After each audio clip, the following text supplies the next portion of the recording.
viewers, and very good afternoon to you. My name is SJ Oba, also known as Stanley Junior Oba. Today I'm your host on the Afro Politics panel discussion on Cleveland TV in Diaspora. This afternoon I have gentlemen in the house, and we'll be having a very interesting discussion on Nigerian politics. Today's topic says Nigeria election 2023, what Nigerians should expect. So before we go there, I would like to extend the hand of invitation to my viewers out there to subscribe to cleveland.com so that you can join us and have the privilege of listening to this discussion. Okay, moving forward, we have three gentlemen in the house today, and I'm going to welcome them on board, and they will explain to us, they will tell us who they are in their own words. I have the first gentleman in white, Mr. Courage Ijehede. He is the SEO of Courage Consultants. Welcome to the program, sir. Thank you so much. Glad to be on set with you. Thank you, sir. And we also have another gentleman in a striped shirt and black jacket by the name Sele Okugon, PhD. He is the founder and CEO, Nova Porter Communications. You are welcome to the program, sir. Thank you very much for having me. Thank you, Cleveland TV, for this opportunity. You're welcome. Okay, and we have the third guest, our regular on Cleveland TV today, who is Honorable Collins Nweke. Honorable Collins Nweke is the Chairman Emeritus, Nigerians in Diaspora, Europe. Honorable Collins, welcome to the program. Thank you. Thank you so very much, Dr. Uba, for having me. You're all welcome. Before we proceed, I would like to give you opportunity to express yourself to our viewers. Now I know you. Who is Mr. Ijehede? Can you? Good. Thank you so much, Dr. Uba. I am Dr. Ijehede Courage. I'm the CEO, Courage Consultant here in Germany. A company that's into qualitative training and consultation, developing a competitive edge for businesses, of course, helping businesses to adapt to the agile mindset. Yes, I have a very strong background in business and enterprise management. Aside from that, I actually lecture at the university here in Germany, to university, and I'm the president of Courage Foundation based in Germany. Thank you, Doctor. You are welcome to the program. The next guest we have is Sele Okugon, PhD. Thank you very much. Okay. I'm Sele Okugon. My friend called me Optimistic Nigeria because I believe that Nigeria will happen in my time, and the glory of this country will shine in my lifetime, not after I'm gone, I'm dead. I'm Optimistic Nigeria. I'm an advocate of electoral process. Once elections are credible, free, and fair, you cross the red line with me. Once you start talking about opportunities to replace in the election, you cross the red line with me. I think that the baby step we have made in trying to get credibility into our electoral process is something that should gladden any Nigerian for that matter. For my 8 to 9, I'm into marketing communication. I'm founder, CEO of Nova Porter now, which is a company into communication, marketing communication, and advertising across Nigeria. And then we have an office in Cameroon that oversees French West Africa for us. So that's basically who I am. Thank you. Thank you. You're welcome, sir. And we have the third gentleman in the house by name Honorable Collins Nweke. Honorable Collins Nweke, take the opportunity to tell us who you are in your own terms. Thank you. Thank you so very much. Like you mentioned, my name is Collins Nweke. I'm currently based in Belgium. Belgium has been home for the best part of the last 2 decades. I'm a father of 2 young adult Nigerian Europeans born and raised here, but of course, being raised with a strong, Nigerian patriotism, Nigerian consciousness. In my free time, I am a politician, currently serving a third term as a municipal legislator at the Ostend City Council here in West Flanders. Have been in politics since 2006 when I was first elected to the municipal council. I thought it was going to be just a little stint, but here I am, many years down the line, serving a third term. Passionate about Nigeria in the sense that, after arrival in Europe, you are confronted with all sorts of things, settling down, getting on with, studies, building a career, raising a family, that, Nigeria is not the first thing on your mind. But once you get settled and find your bearing, you begin to ask the question, okay, how do we re-engage with Nigeria? Because we have no other home than that country. So that brings me to platforms like yours, trying to share experiences that one has gathered over I'm on decade, and trying to see to the transferability of those experiences to the Nigerian situation. So that somehow is my way of, re-engaging with Nigeria that we feel passionate about. So I'm happy and grateful for the opportunity to, use your platform for that. I also have a blog, collegemweke.eu, where I, post my thoughts on Nigeria. It actually started after my candidacy as a member of European Parliament in 2014. So the ideas that I espoused during the campaign to be member of European Parliament actually gave rise to that blog, which I called, reorganizing for a better Europe, where Africa-Europe relations, is central in that blog. So I will leave it at that for now. Thank you. Thank you so much, Honorable Colin. Okay, now we are going to go into this program proper. I'm going to give an overview of Nigerian political violence. So it's still on Cleveland TV, and the topic is politics, Nigeria election 2023, what Nigerians should expect. We know Nigeria is Africa's most populous nation and is getting ready for Israel elections next year. This election will be defining for Nigerians because the candidate sworn in on May 29, 2023 will be taking over the reins of a country pulled in different directions by multiple security pressures, an unprecedented situation since the country last fought its civil war in 1970. Elections in Nigeria since the post-independence period have been marked by violence and contentious politics. In the country's early days, the Western region, now Southwest region, was engulfed by riots in the lead up to 1965 regional elections. More recently, 800 people lost their lives in a span of 3 days due to post-election violence following the 2011 general elections. However, violence in Nigeria's elections does not occur in a vacuum. Instead, it is exacerbated by the existence of particular security pressures that increase the vulnerability to electoral violence. For example, the 2011 post-election violence, which occurred mainly in the Kaduna State, northern Nigeria, was worsened by a history of sectarian violence between Christians and Muslims and a culture of impunity for religious violence in that state.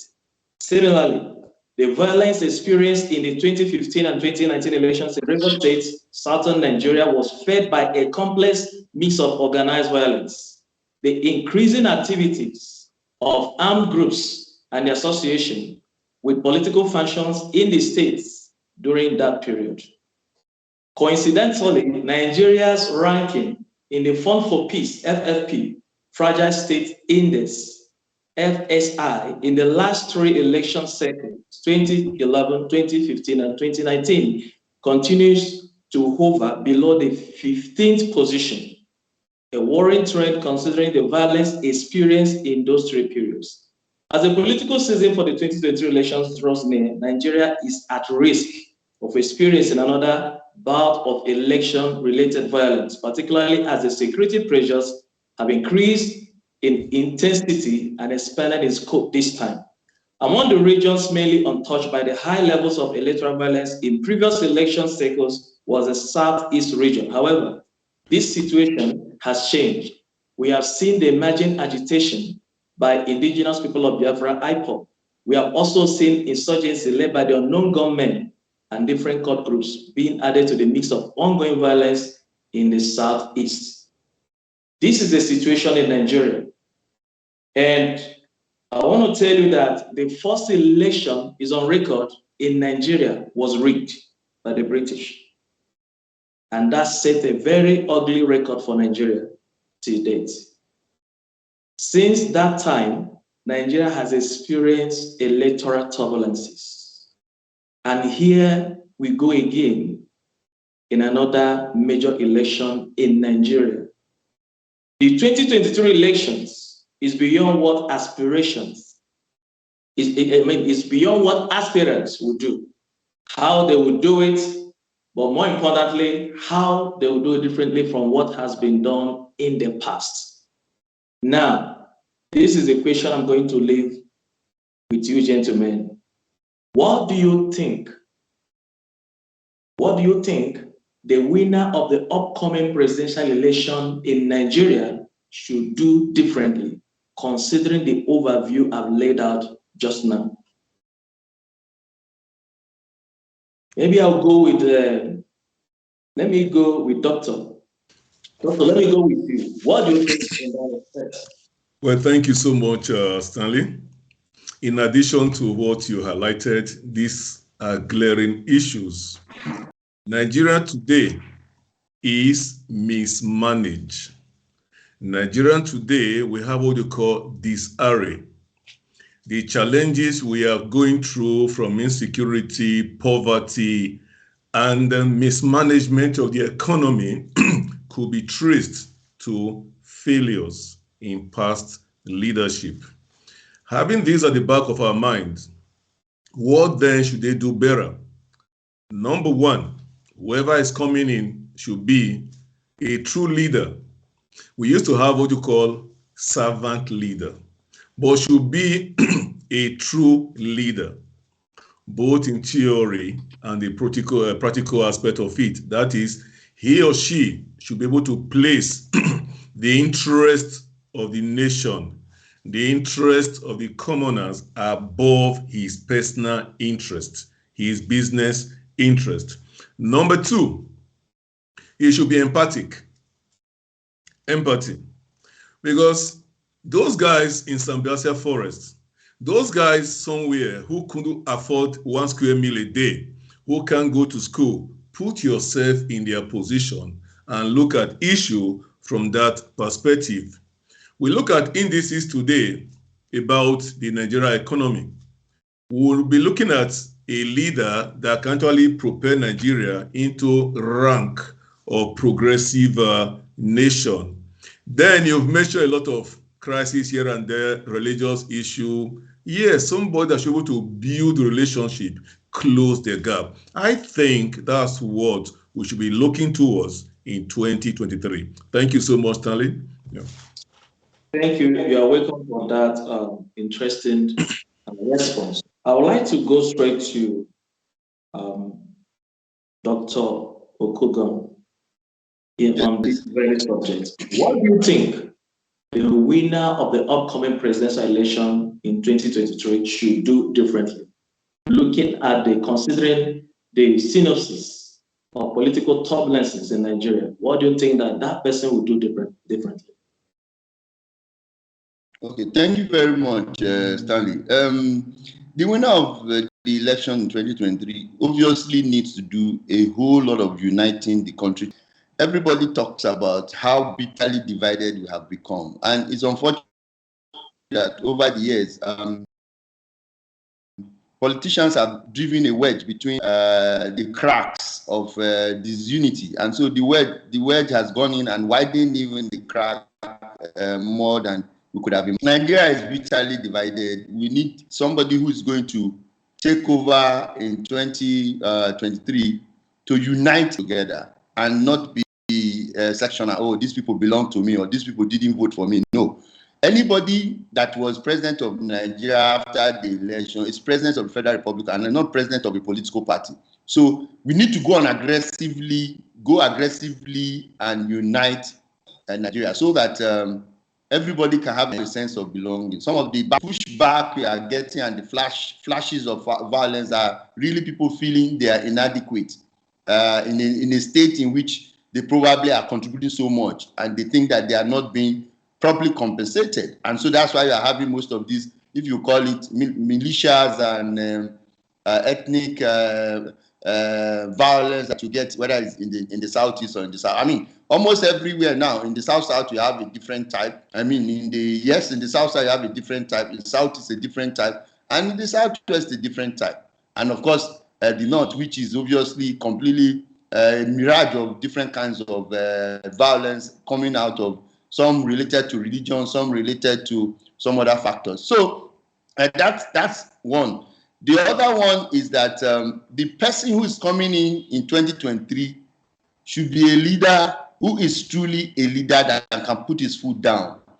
Some of the problems we are having are human factors, and I think some of the candidates have even mentioned it in some of their campaign. We're not having institutional issues. We are having human factors. I mean, you need to look at some of our books. You see the litany of various steps you need to go through to be able to acquire certain things. It's pretty nice and very, very well in flowering English and all of that. But what you are having is a situation where the guy who is implementing it, he's not, obviously, is colored by consideration, godfatherism, personal gains in terms of corruption, or all kinds of factors that will come in to influence him to do so, to do the wrong thing. But if you have a leader who's putting his foot down and is saying to them, listen, I would not take this, and show examples by ensuring that things get done, we will have a better Nigeria. And I mean, my classic example is regulation. Regulation is a disaster in Nigeria. I don't want to mention name, but all the way from CBN down, for a fact, there's nothing that is called regulation. Every guy is just chasing some kind of shadow. We want regulation that is really a regulation. And so if you're a regulator and you're involved in regulatory policy, listen, the guys in the businessman will always be a businessman. The only reason why he would back down is you have either a minister or a regulator who says you cannot take the people for granted. You cannot do this. You cannot do this. And once the regulator make those kind of put his foot down and sees that business people don't take us for granted, then you're going to have those situations. And those are the critical things. I talked about the human factor, which is putting his foot down. Of course, also knowing that there are other issues of bringing us together as a country. Okay, thank you. I will still pose the same question to Honorable Nweke, because this is a critical question. What should our aspirants do better in 2023? Or what should they do differently? Thank you. Thank you very much, Stanley. Well, my colleagues have actually done justice to that question in their different interventions. I think mine will simply be an addendum in the sense that the front lines of Nigeria are no secret to anyone. I think we all are conversant with it. And because you talked of history, going down the memory lane, I think it's important to, begin to look at where it all started. We can't run away from the fact that from the beginning, a whole set of people with different backgrounds, different ethnicities, traditions, customs, and all of that were lumped together in a space that became Nigeria. Okay? That in itself is perhaps not a very big issue if it was very well managed. Now, those who masterminded that coming together of the country called Nigeria, which is the British colonial masters, didn't do that as a favor to Nigeria. They didn't do it because they loved Nigeria. They did it for their own interest. Now, examples of how such diversity have been managed in other parts of the world. What we have seen in Nigeria is that rather than managing that diversity so that it means something, tangible, something beneficial to the unit that became Nigeria, people started using it as, weapon to divide people and to set people against one another. That is a critical issue that still has not been addressed. The Constitution, which should be the bedrock of addressing such abnormality, such challenge, is flawed in many ways. And I'm not saying that anybody actually purposefully coined the Constitution such that it will not be workable. No, I think it's perfectly possible for a constitution to be constructed in the best of intentions. But once you put it to practice, you begin to see where the faults are, and then good leadership means that you begin to identify those fault lines and begin to solve them. Rather than solving them, what we have seen is actually using them as weapon of divide and rule. So I believe that the reform of Nigeria, getting Nigeria to be more fit for purpose, starting with the Constitution, is a very critical point to make. Like I said, I'm not going to start repeating what my colleagues have said because they have made them excellent points. So I'm just, making an addition to that. So I will stop my intervention for now by actually emphasizing the fact that reforming Nigeria is not an exclusive exercise. It is not something that will say, okay, let us down tool on other aspects of nation building and concentrate exclusively on, reformation of Nigeria. No, that's not the point. The next leader would have to concentrate on other issues of nation building. Be someone that inspires people, show credibility, empathy, and all of that, while at the same time not losing sight of the fault lines which need to be addressed by constitutional reform and rearrangement of Nigeria. Thank you, Honorable Weke. You've made a critical point. If I consider what Dr. Ijehede said, just to bring up a kind of a summary of what you've all concluded, he was of the opinion that Nigeria needs a servant leader, someone that possesses empathy, which is true. And Dr. Okugon also repeated something like that, because we need a Nigerian that is down to earth, that will unite the entire country and make it one, irrespective of our ethnic differences. So, which is what is not there. And again, you echoed, concur with what they've said, you also added that we need a constructive constitution that have the intentions of all Nigerians. That is what we don't have today. All you said are in line, all you've all said are in line with one of the problems, some of the problems of Nigeria. So, which means Nigeria, according to fragile state index, Nigeria is suffering from institutional dysfunction. That is that. Because we have institutions that are not working, institutions of states, like Dr. Kudo has said, the bank reforms and all of that. We have all these things in place, but they are not delivering to the interest, according to the interest of the citizens. So that's the dysfunction. That's why everything is wobbling, everything is going up and down. So we have a task. That goes to the next patient we have here. Considering all these happenings in Nigeria, what should Nigerians expect at the poll in 2023? What should an average Nigerian expect at the poll? Because we have aspirants now. They are known. We know them. We know their qualities. We know who they are. We know where they're coming from. Some of them have been trusted with leadership abilities and capacities and all of that. Before, with power, they blew it. But some of them are here again to contest for the same office. Now, which is public office. What should we expect in 2023? That's the main question for today. So I will also want to start with Dr. Ijehede. What would you expect in 2023? Well, thank you so much.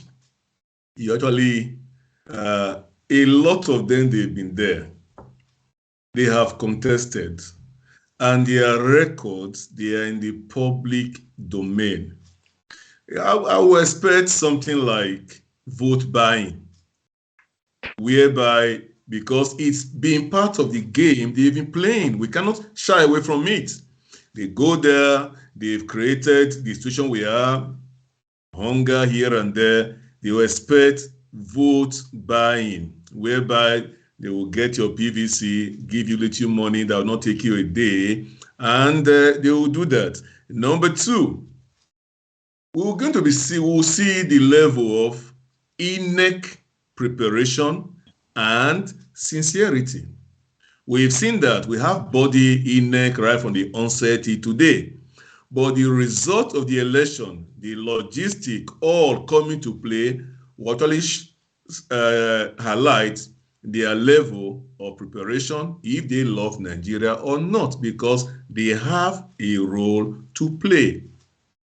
Number three is going to be looking at a test of what we call the electoral framework, because I learned they have a more robust regulation. And like I always tell my students, my joy is that they should be able to transfer the knowledge they've learned theoretically into the real world context. So come next year, we are going to totally see if INEC can implement the electoral framework, the robust electoral framework. So these are things I think we should be expecting come 2023. Thank you, Stanley. Thank you, you're welcome. You made a very important point, vote buying should be expected. I have no doubt, because I'm a Nigerian, we've been seeing all these things, and we pray that this time we get it right. And another thing is the sincerity of INEC, like you say, the preparation of INEC, and also the heart of INEC officials for this country called Nigeria. Yeah. Now, I want to ask Dr. Okugun, I want to ask you, do you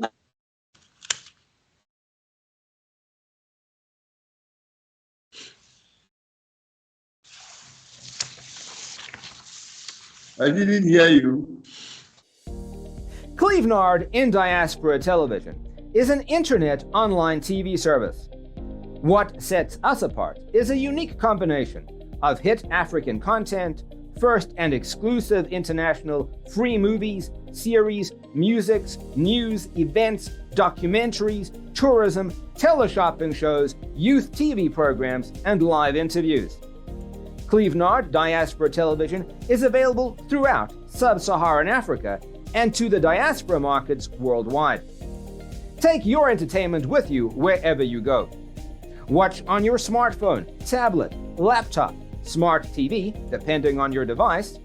Watch free movies with Clevenard Movies Television. Stop searching for free movies websites and watch Clevenard Movies Television. Watch your favorite African shows anywhere at any time. Don't forget to check out our top 5 TV channels created to get you informed. TV1, Clevenard in Diaspora Television. TV2, Clevenard Youth Television. TV3, Clevenard Movies Television. TV4, Clevenard Teleshopping Television. TV5, Clevenard Tourism Television. To start watching, sign up at www.clevenard.com and follow the easy steps. Once you're done, log into the Clevenard website or app on your device, click on any one of our 5 TV channels, and hit play. We will be very satisfied and happy to welcome you to our team as one of our new business partners. Contact info@clevenard.com +34 631 279811. Website www.clevenard.com. Okay, you're welcome back. This is still Clevenard, and the subject remains topic Nigerian 2023 election, what Nigerians should expect.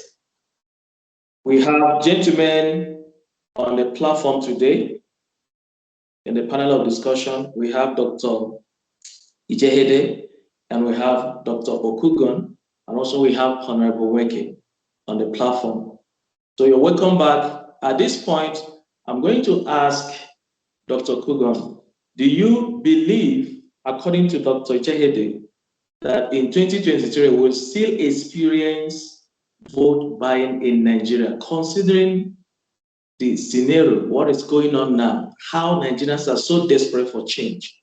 You still expect to see that kind of act in 2023? Thank you very much, Stanley. I'm not sure that we are going to wipe clean the slate of vote buying. Of course, if we know the origin of vote buying itself, we know that it's obviously going to be difficult to itself. There's a link to poverty. There's a link to human capital development. There's also a link to unemployment and out of school children, people who are or students who are home for nearly 8 months of ASU. So, and you know, in the midst of students being at home and you're doing election in Osun, and then you are seeing people collecting money, and you're asking them why are they collecting money? You know, so those are some of the issues. But let me say that I'm confident, and I give some kind of thumbs up for the new INEC, as I like to describe INEC, the new INEC, because I have great confidence in INEC of today than we have had discussion for another day. I have done a lot in terms of ensuring that vote buying is either minimized or completely eradicated.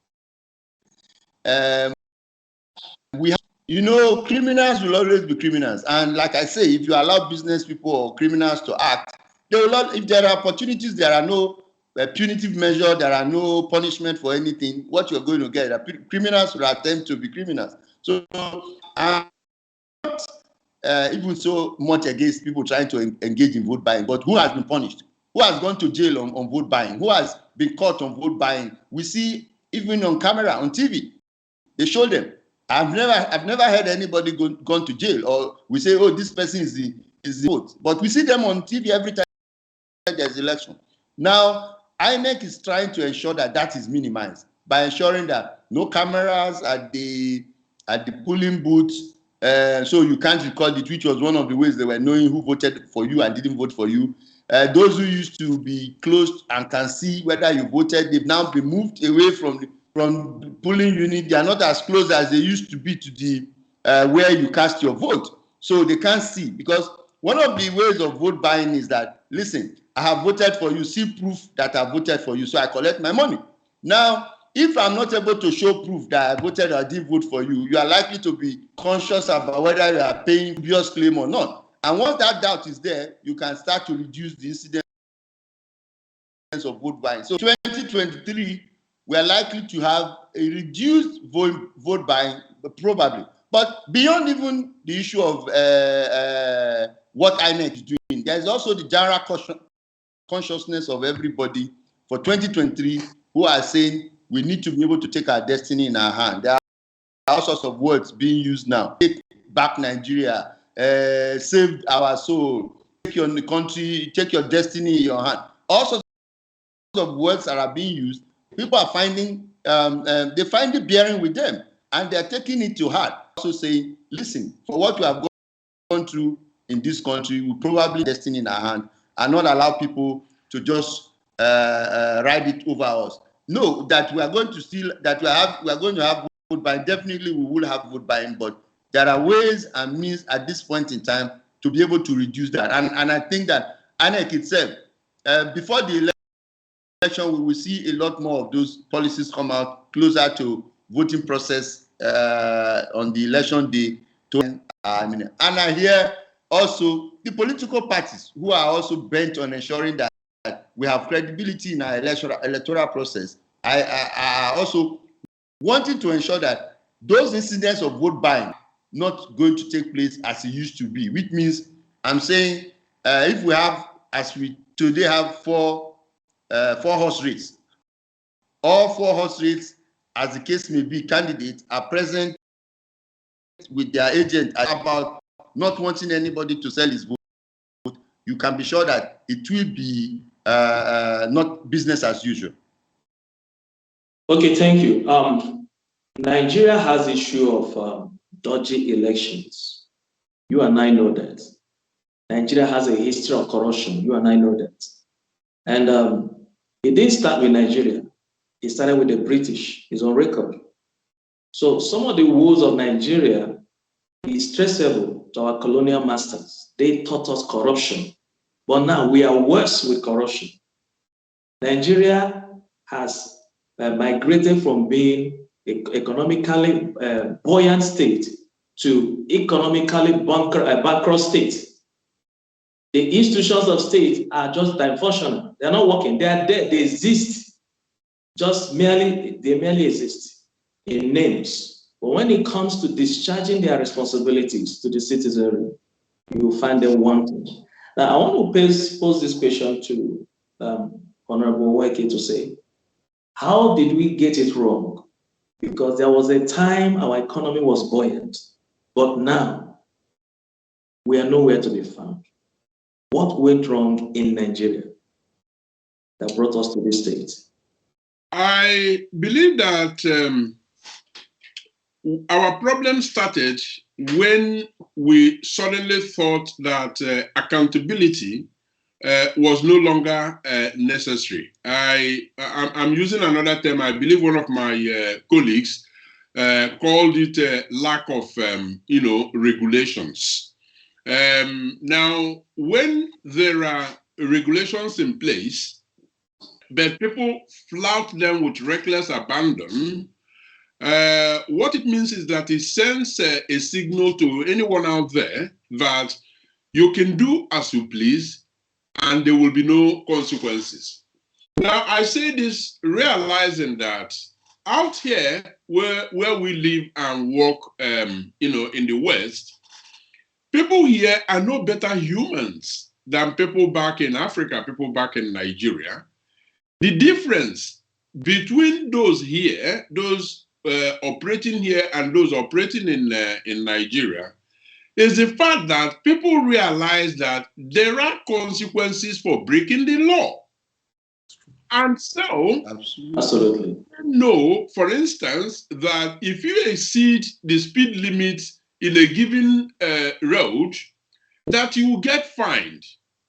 People abide to it, not because people abide to the speed limit, not because there are no speed devils within them, but because they know that, number one, it will affect your wallet.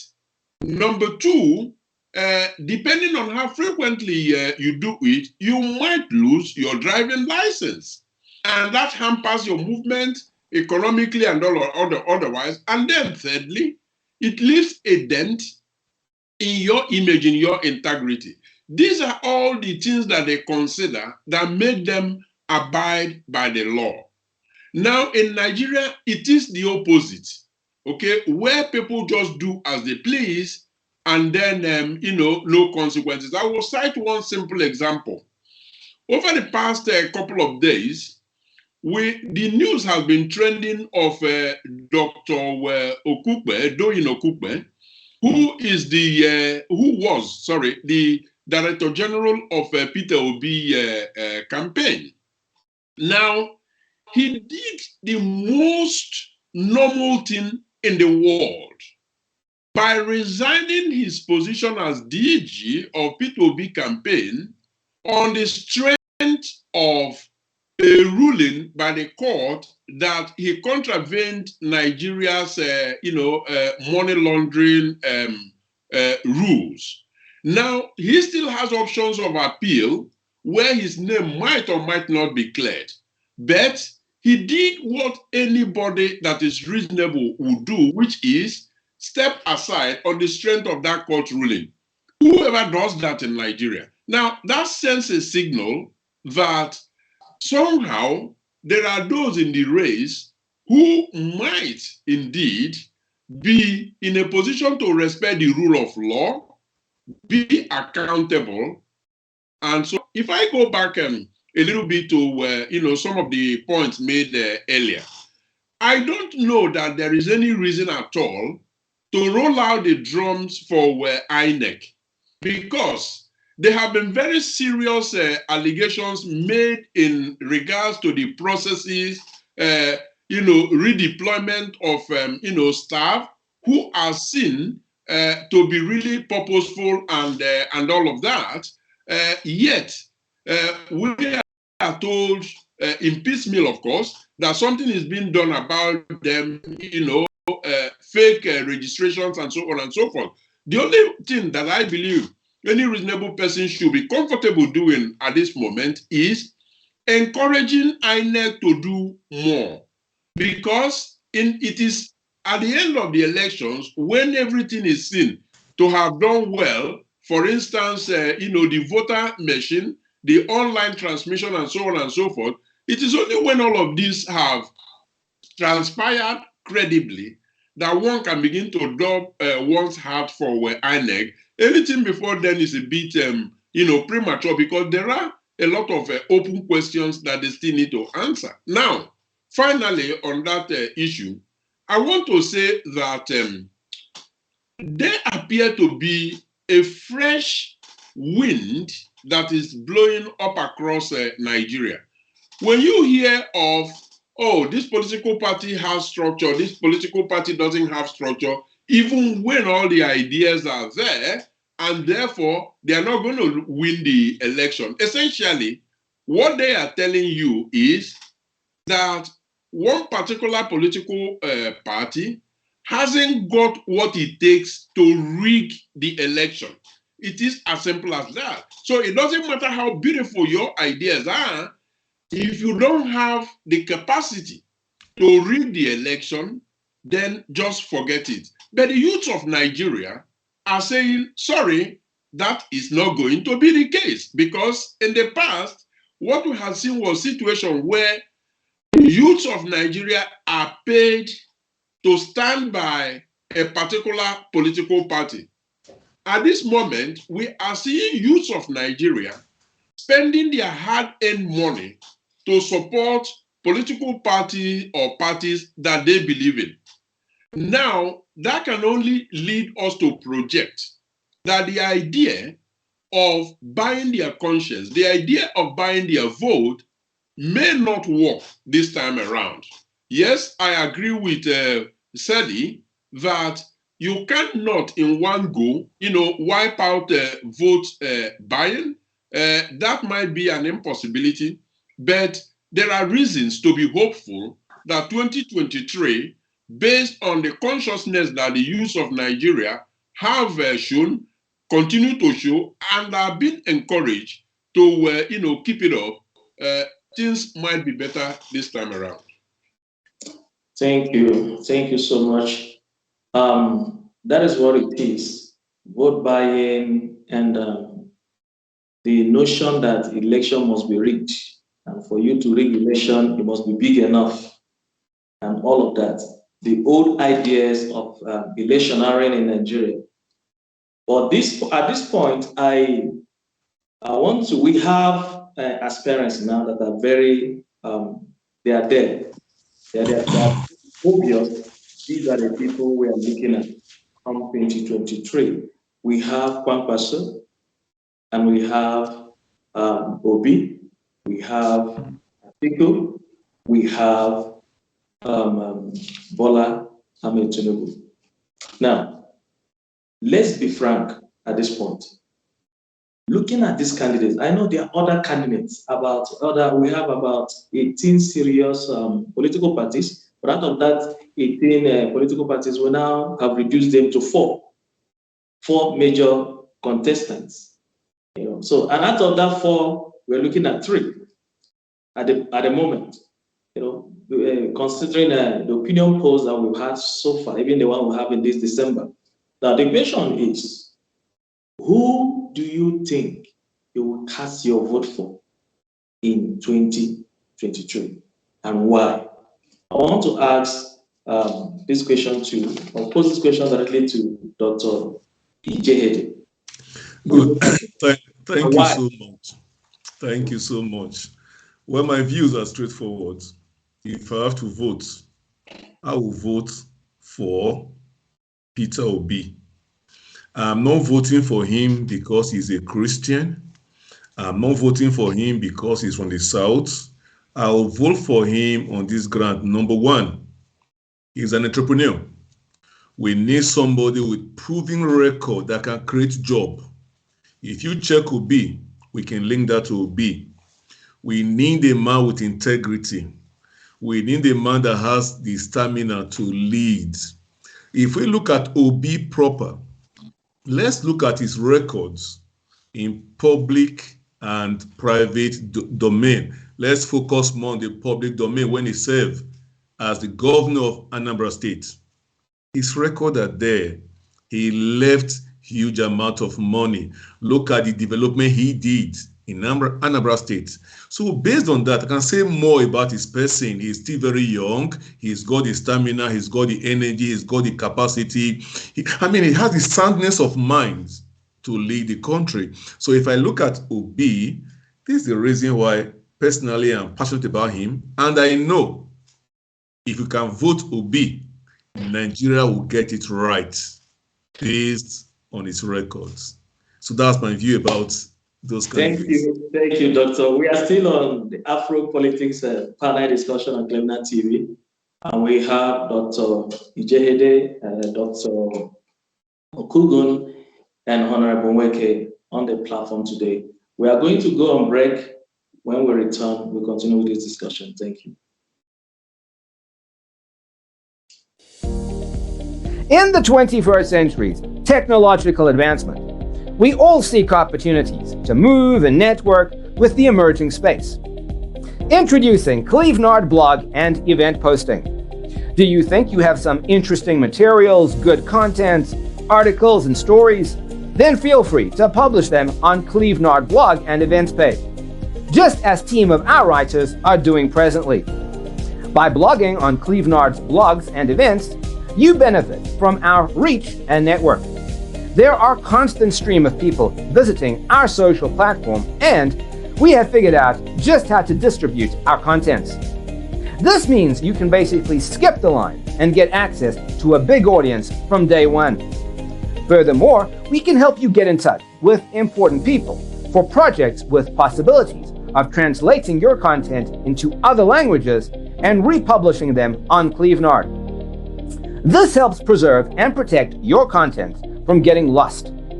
What's more, you also get to be part of our team with access to our network and lots of exclusives, behind-the-scenes information. And of course, you get full credit for everything you do, which brings you popularity and make extra income. Sign up now on clevenard.com and start blogging to your advantage. Please see the tutorial video on how to blog or post events on Clevenard Blogs and Events. For more information, contact info@clevenard.com +34 631 279811. Website www.clevenard.com. Clevenard, your blogs, your identity. Hello, viewers, and welcome back. It's still Afro Politics panel discussion on Frontline TV in diaspora. This afternoon, we are looking at a topic: Nigeria election 2023. What Nigerians should expect, and I have three gentlemen on the panel this afternoon: Dr. Ijehede, Dr. Okogon, and Honorable Weke on the platform. They've been giving us fantastic feedback on the questions being posed. At this point, the question goes to Dr. Okogon. Who will you cast your vote looking at these aspirants that we have come 2023, and why? Okay, thank you very much, Stanley. Let me say that before we went to break, you listened to Dr. Jegede. I mean, you can't fault his argument about Peter Obi.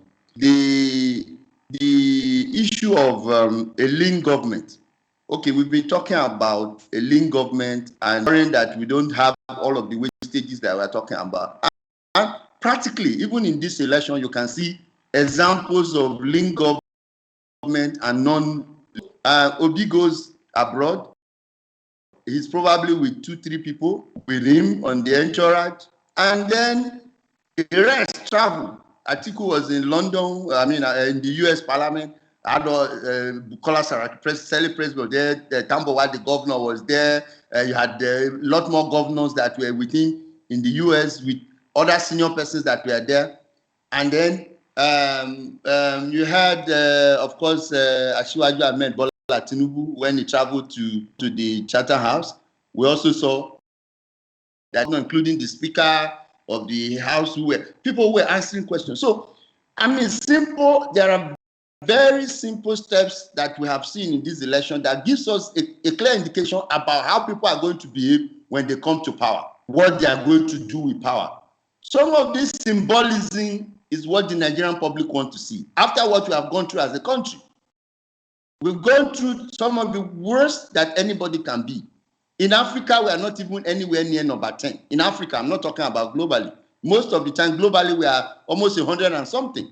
So, for us to be able to leapfrog to where we want to be, we need somebody like a Peter Obi who will be able to get us to that level. And when I say symbolism, I'm not thinking about payment of pension, some of the things that he did with education in Anambra State, where he took them from number 26 to number 1 in education. I'm not even talking about the big stuff to take pension. You need to hear the kind of figures governors are taking as pension when they leave after 8 years away. No pension, none of the things are on his bills. No bill is being brought to him from Anambra State, his staff and all of that. So those are symbolisms that you cannot run away from. He carries his bag, he pulls his luggage across the airport. Those are symbolisms Nigeria wants to see. We don't want a president that is going and then you have how many of the presidents abroad where Macron that goes onto the pitch to be consoling people who have finished playing? How many security do you see or guns around him? Or the prime ministers that you see inside the tube in the UK. So my point is we really need a complete paradigm shift. And for me, I think that he has that level of paradigm shift because of what I've seen. I'm not even talking about what has happened. I'm saying what we are seeing today, right before our very eyes, while campaigns are going on, for you to say, this man is likely to be able to do it because he has been doing it. And then these other people have always lived like this, and they will control when they get to Asuro. So I think there's still time to decide. Just so add on to the discussion. The ANA poll that you were talking about in December talked about 23% refuse, people who are not even wanting to participate or who are voting for, and then as huge as 29 undecided. Now, if you add 23 to 29, you probably have about 52 or thereabout that or so that are undecided. And so that's huge for people who still need to be able to come on to vote for us to know where we are the election. So it's important that politicians and those who are candidates and of course party loyalists should ensure that we do everything to ensure that some of these undecided. I agree that there are also some level of fear, intimidation. People are concerned because 2023 has become such a very tough environment in such a way that there's a bit of a fear on the side of the electorate in terms of where we want to be, which is why you are having that high level of undecided voters. But hopefully, I'm sure that as we get closer to the election, in actual fact, my prediction is that by mid-January, everything that we want to do will come to fusion. And by mid-January, we will be very determined who is going to be running, who is going to be winning this election. Thank you, Dr. Okugun. That was a very critical point. I will not say anything at this point, but I hope the Nigerian youth are listening. I hope they are listening because we have our destiny in our hands. If we get it wrong this time around, we are all going to share from the dividends of affliction of that era. So we pray we'll never make mistake, another grievous mistake in 2023. And now I totally agree with the points you are making because, I mean, character should be the first thing to watch out, to look out for when it comes to Nigerian politicians. We have been seeing people who lack character in public offices. This time around, I don't think any normal Nigerian, any well-meaning Nigerian will cast his vote to a man or a woman who has no character to come and lead us. I mean, that would be unjustifiable. So the Nigerian youth should pay critical attention at this point and get it right. It's no longer about betting. It's no longer about where you come from. It's about integrity. It's about character. Now is the time to play the card well. Okay, now let's go to Honorable Weke to get his opinion on this matter. I've never declared I didn't take any position, whether I'm obedient on my article or whatever, so that the APCs and the PDPs will not start calling me on the phone at the end of this program. So at this point, Honorable Weke, who will you like to cast your vote for and why come 2023 presidential election in Nigeria?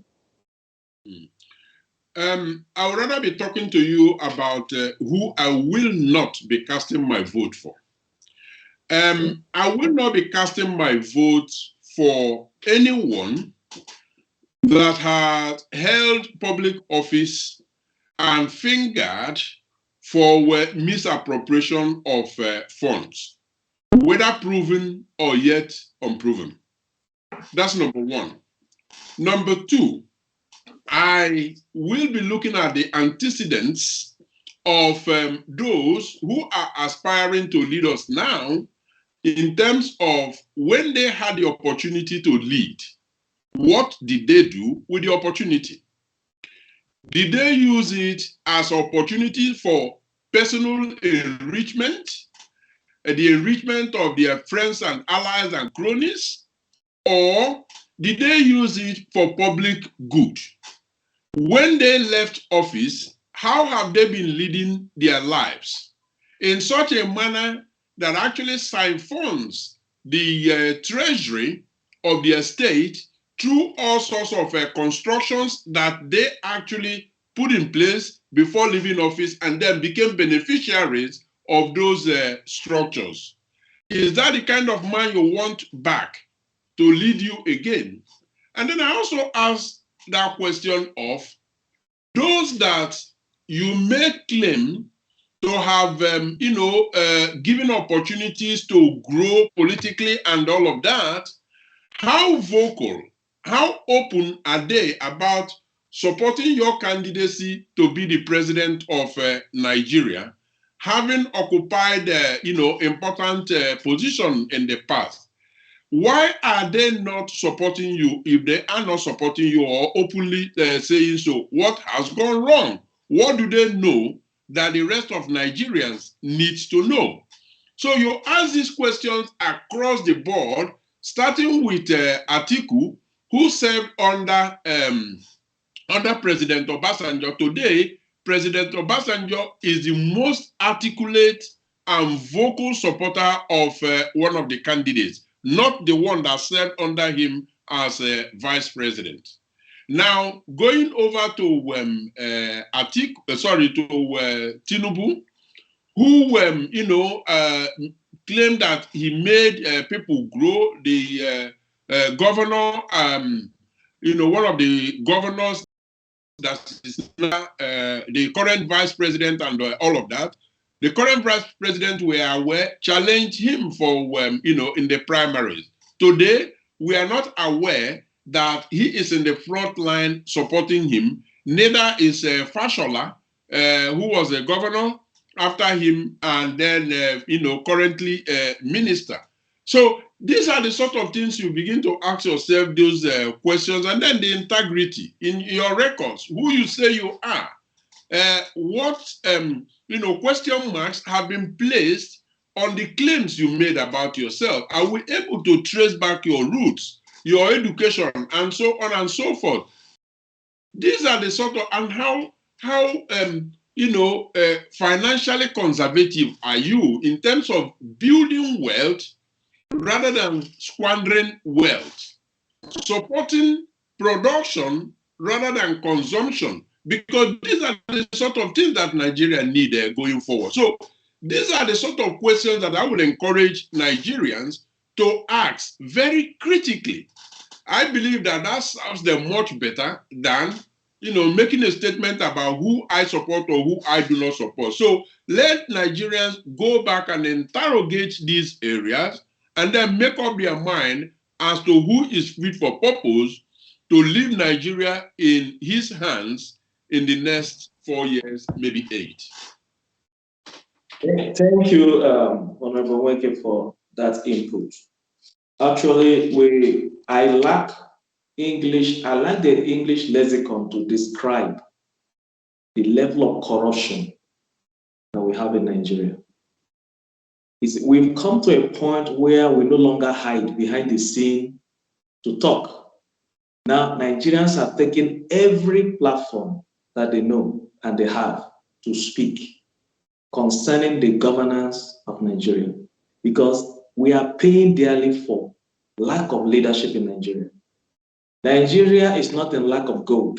We have gold in Nigeria. Nigeria is not in lack of oil. We have oil in Nigeria. Nigeria is not in lack of coal, in lack of tin. We have all these things in Nigeria, but we lack leadership. If we can get it right in the place of leadership, Nigeria will be the best country in the world. We have everything. So that goes back, it goes back to the point that Nigeria as a whole cannot afford to make the mistake, the past mistake in 2023. We are still on Premier TV. It is Afro Politics panel discussion. And the topic is Nigeria election 2023, what Nigerians should expect. We are going to go on break. When we come back, we are going to be wrapping up this program. Let's go on break, gentlemen. Introducing Clevenard More Food. Clevenard More Food is an African-based startup and fastest-growing food delivery player in Africa. At Clevenard More Food, we find solutions that redefine the food ordering and delivery space every single day. Order food from your favorite restaurants near you. Our aim is to transform the way people acquire what they eat and make food shopping easy for the general public. Help change the way people order food online and create a better and faster way to get it delivered to your doorstep. We invite every restaurant to sign up your restaurants to Clevenard More Food to enable you reach out to a larger customer base and increase your brand visibility. Download the best food delivery app now. Order from your favorite restaurants and track on the go. Download in 3 steps. App 1, Clevenard More Food, is for customers who want to order food for delivery from our app. App 2 is for Clevenard store owner. This is for restaurants who want to register their menu onto the Clevenard More Food. App 3 for Clevenard delivery staff. This app is for our delivery partners. You know what? We are always looking for pickup and delivery partners who take exceptional pride in being a hunger savior. We find solutions that redefine the food ordering and delivery space every single day. Sign up now, buy, and we deliver to your doorstep promptly. Clevenard More Food. More sales, less stress. Contact telephone +34 631 279811. info@clevenard.com or clevenard2011@gmail.com. www.clevenard.net or www.clevenard.com. Welcome back, viewers. It's still SJ Oba on Clevenard TV in Diaspora. The topic is still Nigeria election 2023 and what Nigerians should expect. We are on Afro political panel discussion, and we have in the house Dr. Courage Ijehede. On the panel, we also have Dr. Sele Okugun and Honorable Collins Mweke. Continue with our discussion this afternoon. I would like to pose this last question to these three gentlemen. Looking at Nigeria, where we are today, one man in Nigeria says, and I quote, he said, Nigeria no longer needs just a president. Nigeria needs a deliverer. And I can't agree less. At this point, I would like to ask you, gentlemen, what are we going to do to salvage Nigeria? What is the way forward? The issue of Nigeria is beyond election 2023. What is it that we're going to do to salvage this country called Nigeria? I would like to start with Dr. Ijehede. So, what do you think we need to do? Thank you so much, Stanley. My views are obvious. What do I think? Next year, you see, if you employ somebody and it's not working well, what do? You sack him. So next year, I expect a practical demonstration of the features of democracy. If you know what they call democracy, we want to see a demonstration of democracy. We've seen so much in our country. The country has been mismanaged. We've seen a dysfunctional institution and many, many more: insecurity, hunger, poverty, name them. But we have a chance to salvage the situation through our PVC. If you think what we're going through right now is fine, vote for them to continue. But if you know what we are going through is not okay, use your PVC to sack those folk from Aso Rock. We have all their records. We have all their records. During, just like what the Honorable said, we've known Obasanjo to be straightforward. If Obasanjo cannot come up and say, I want to campaign for this, this, and that, that shows there's a problem. If those governors can't come up, so the long and short of it all is use your PVC to salvage the nation. If you know these guys are not doing well, sack them. Sack them. That's my view. I think that is one of the way we can move forward. Thank you so much, Stanley, for having me. Thank you, Dr. That's a nice one. If people cannot perform, they should be sacked. It's difficult to find somebody being punished in Nigeria for committing a crime. It's only opposition that are punished. Those who are in the corridors of power, they don't get punished. That's why we are where we are today. So I'll leave it at that. I want to go straight to Dr. Okugun. What do you think we need to do to salvage this country? Looking at our present conditions and situation and economic turbulences, what should be done to salvage Nigeria at this point? Thank you very much. We shouldn't really go far, and I don't think that we go into a long list of, oh, we need to do this and we need to do this. It's a very short list. Let me tell you a short list, okay? When we were going in this country to vote for electronic transmission of results as part of the Electoral Act, I was bringing some level of credibility into our election. In Nigeria, voted against. Some of them had been two-time governors, two-time senators, and they claimed to local government there's not enough coverage of internet or mobile phone for them to be able to transmit results. And I don't want to mention them. Some of them disgraceful two-time governor in their were sitting down in Abuja and voting against electronic transmission of results. Thank God he came back by some mystery. Was the first to release result, a statement saying, listen, we have almost close to 90% coverage of Nigeria to be able to transmit results from wherever it is. Nobody should. And we went back and forth on it before it was now part of the electoral process. And what does it say? It talks about votes and the kind of leaders we elect every year. So when we go out there in 2023 to go and vote, simply vote for people who would lead courageously, people who will be there for you.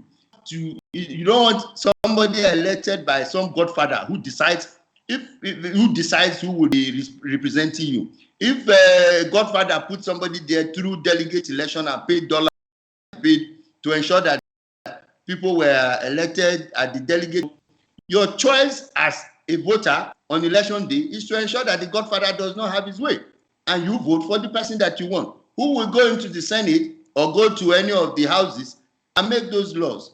So when we vote right, we will have the kind of country that we want. Some of the things that we talk about, whether it's policy, whether it's regulation,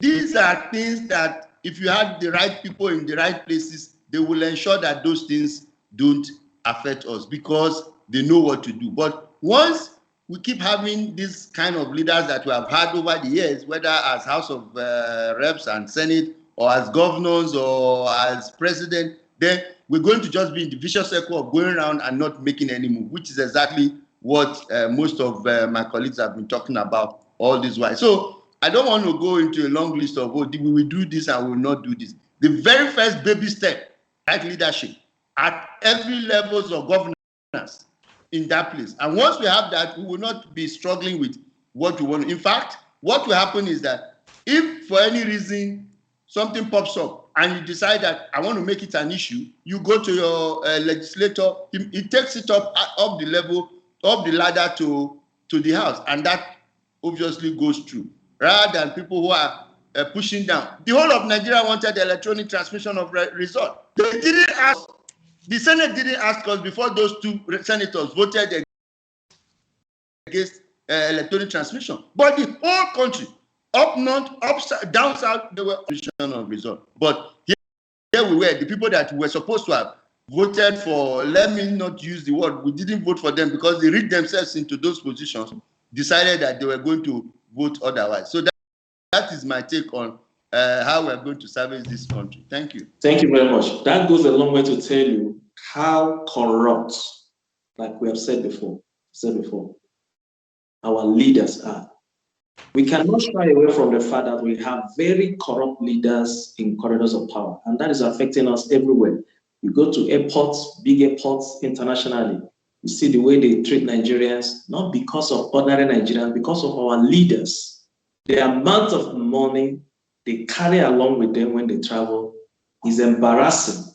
You cannot see an European carrying such amount of money. It's a disgrace. So I totally agree with you that we need leaders with integrity in office. We need leaders who have a heart, conscience for the land, who are there to serve. So before we go, quickly, just a quick one, let me leave this same issue with Honorable Collins. What's your view on this same issue. What do we need to do to salvage Nigeria at this point? Well, you can't give what you don't have, can you? The point is that you need to look at the leader before you, who he is, what he stands for, and then you begin to see whether it is possible to replicate it, as Nigerian leader. Our national ethos as a country needs to be redefined. I'm not even sure there is even a national ethos. Something that every Nigerian will look forward to and say, this is what binds us together as a unit, as a constituent unit, and so we all work towards that.